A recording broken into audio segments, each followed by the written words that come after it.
Hello, everybody. Welcome to the April 2022 meeting for the Disability in Medicine Mutual Mentorship Program. My name is Suchita Rastogi, or you can just call me Suchi, and I'm one of the co-founders of this program. I'm an Indian American woman with short black hair, sunglasses, and a striped blue t-shirt, and there is a sunset image in my background.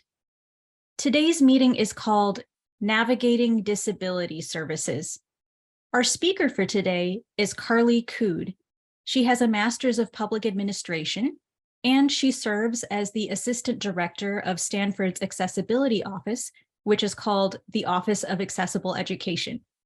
Carleigh, welcome to the mentorship program, and thank you so much for joining us. Hi, everyone. I am Carleigh Kude.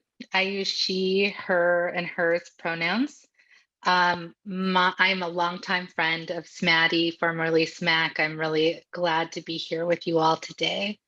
A little bit about me. I am the Director of Disability Advising in the Office of Accessible Education at Stanford University.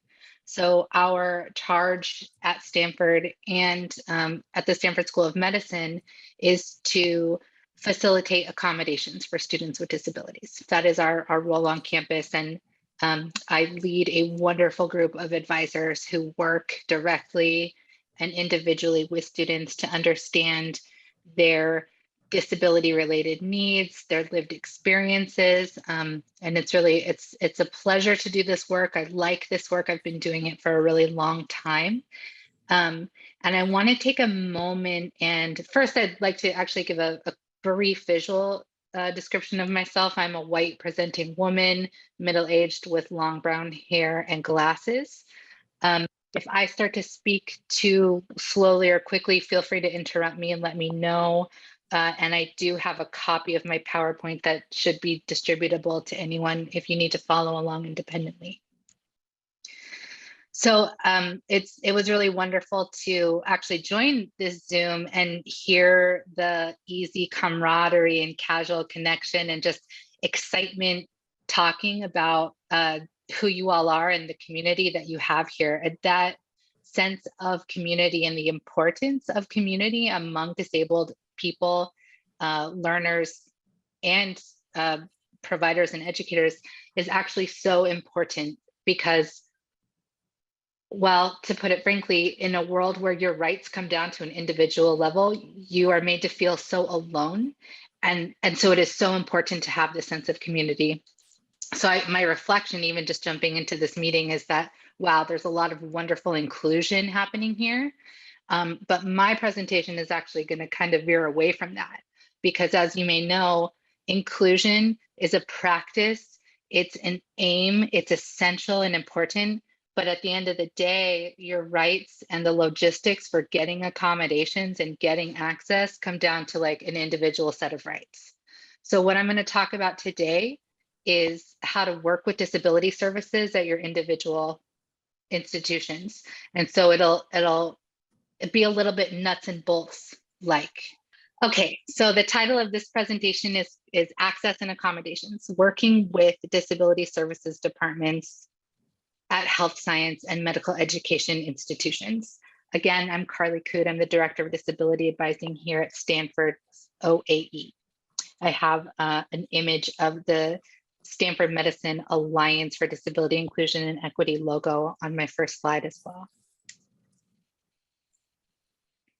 So first, I want to kind of get into the what we do and why we're here as a disability services office, and why your different disability services offices are where they are, and that there is one at all. There is a landscape of legal frameworks that has seen a rise in needing to have these services, disability services, or I'll call it DS. Basically, post-secondary students have the right to be accommodated. Students with disabilities have certain legal protections. And what I think is interesting is that disability is an identity and it is also a legal status. And in order to not discriminate against students with disabilities or staff or faculty with disabilities, universities and institutions must have disability services offices or some other written down infrastructure so that individuals can exercise their rights to those legal protections. So the laws at play here are the ADA, which was signed in 1990, and its Amendments Act from 2008, which really expanded the definition of disability and made it so that you could not be denied accommodations if your disability was otherwise managed by medication and treatment.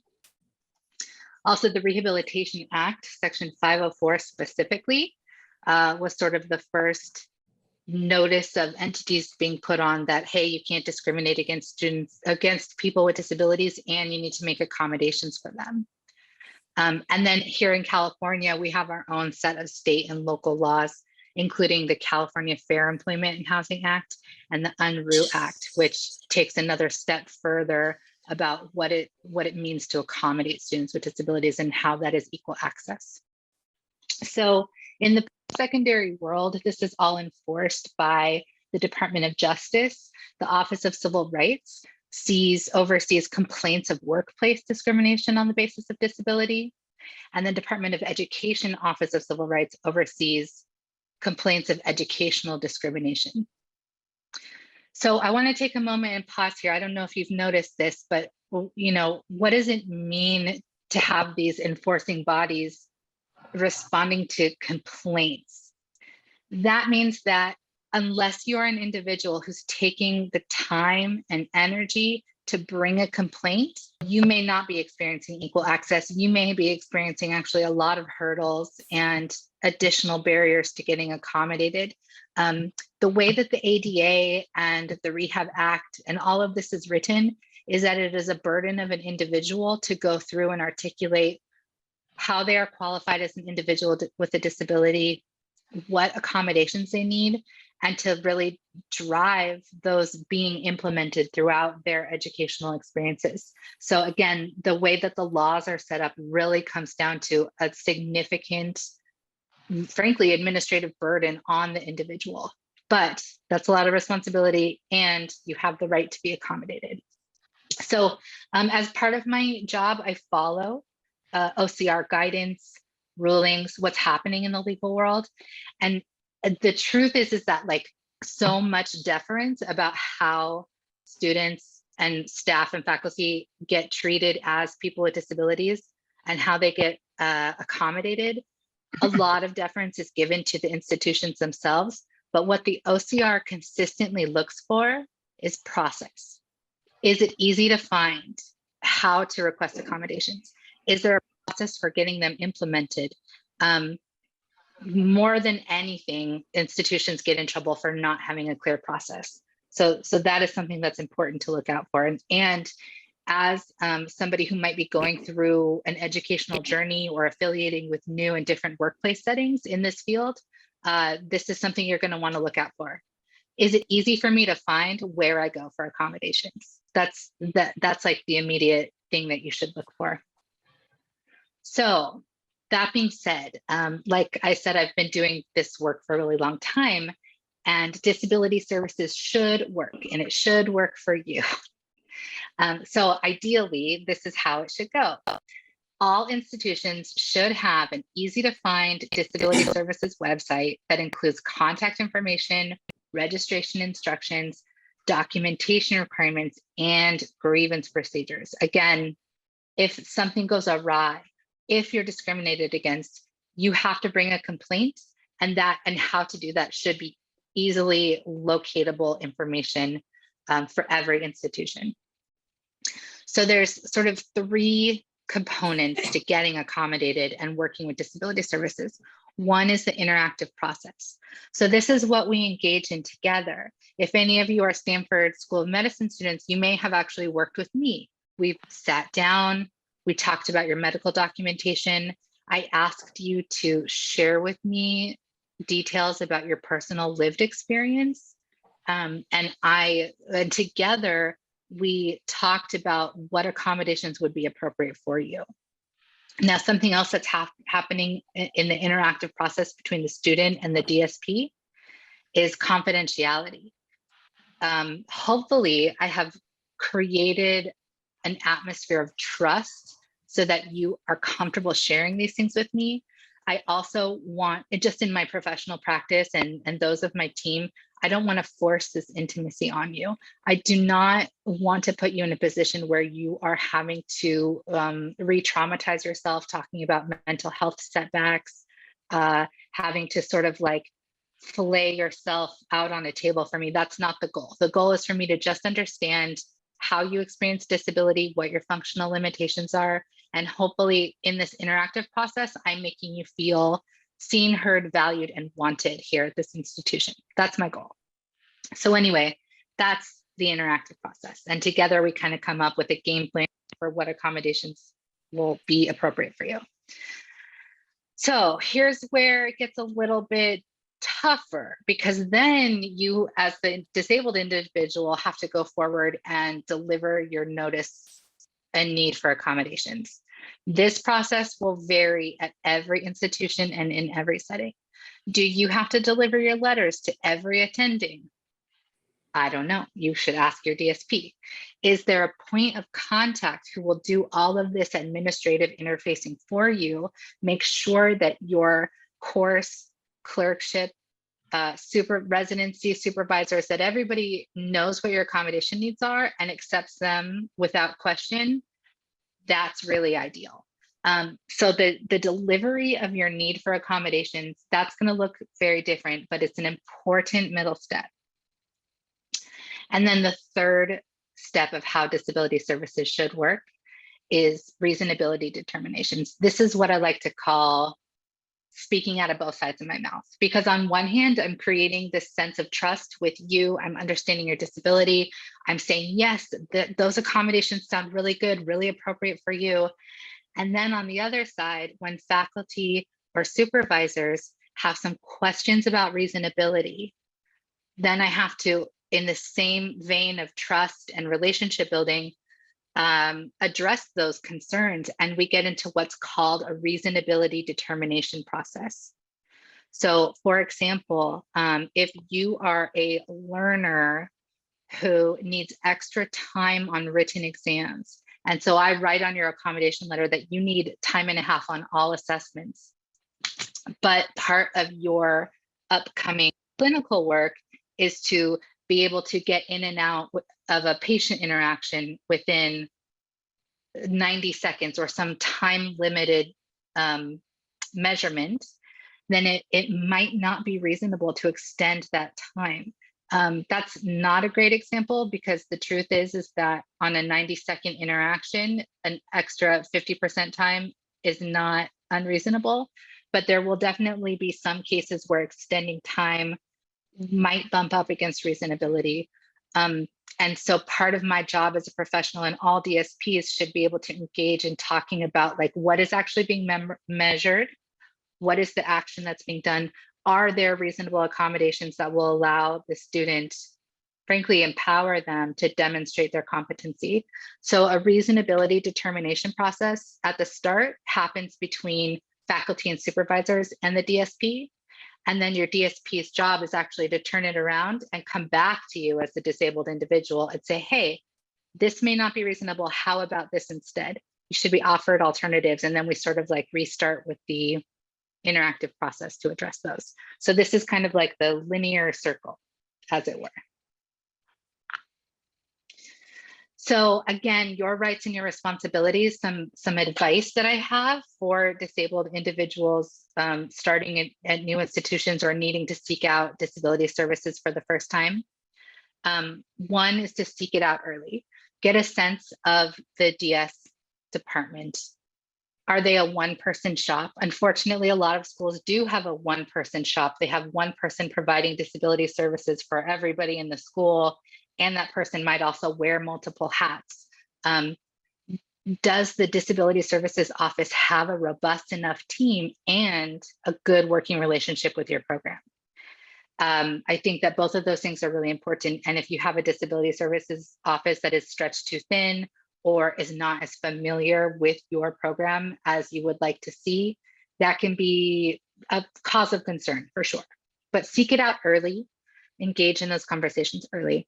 The second sort of advice that I have about your rights and your responsibilities is that every institution gets to set its own documentation requirements. We get to say, you need this, your paperwork has to check all of these boxes, and that's the gatekeeping. Everyone gets to set their own gatekeeping, unfortunately. And especially when you are in health sciences and medical education, the truth is that your licensure requirements and the exams that you'll have to take later, the documentation requirements for those are also going to be very high level gatekeeping. So it is common for the documentation requirements to reflect that throughout the educational journey. And then the third piece of advice is really to ask for what you need. Don't hold back. It is not lost on me and other disability service professionals at all that this process is incredibly personal, but it's also professional. It's your education, it's your practice. It is essential that you're paying attention to yourself and your limitations and drawing the boundaries where you need to. You have to protect yourself so you can keep going. Being a health provider, being a student, these are lifelong marathons, right? And if you're burning yourself out because you're not getting the accommodations that you need, you're going to pay for that on the other end. So really, truly, hopefully your DSP is a person you can trust to talk to troubleshoot when you run into the need for pauses or new accommodations, because at the end of the day, accommodations should enable you to do the work. The proof will be in the pudding. You should be able to show your competency with the accommodations. The accommodations do not matter. I also strongly encourage you to do exactly what you're doing here today. Thought partner with the allies that you meet along the way and the community that is being fostered here today. It's a truly wonderful thing because your DSP is not an expert, neither in disability nor in where you're at with your program. Post-COVID and this portion of education or learning or teaching, you have to be able to talk to others. And I think that's like why this mentorship program is truly so special. This connection is essential. So for questions, comments, if you'd like to reach out to me individually, I'm Carleigh at stanford.edu. My office has an Instagram if you're interested. And then I love Twitter. I love seeing what Crip Twitter is talking about, doing, commenting on. It is like, that's part of how I stay connected and find out like what people are thinking and the different cool things that are going on. Audience question. Thank you very much for everything that you said. It sounds like you have a pretty smooth program at Stanford. And I think many of us in the audience are wishing we had the connections, the understandings that you are describing. How do we deal when it's not that way? Yeah, that is a very good question. And I know that for me, perhaps I'm presenting as like, oh, my department is totally smooth. We get it. We got it going on. But actually, I don't I take that for granted at all. I always want to know where we're behind, where we've overlooked. And I know for a fact that not all students have felt safe in our care sometimes. That's part of being a DSP too, is that you don't always get it right.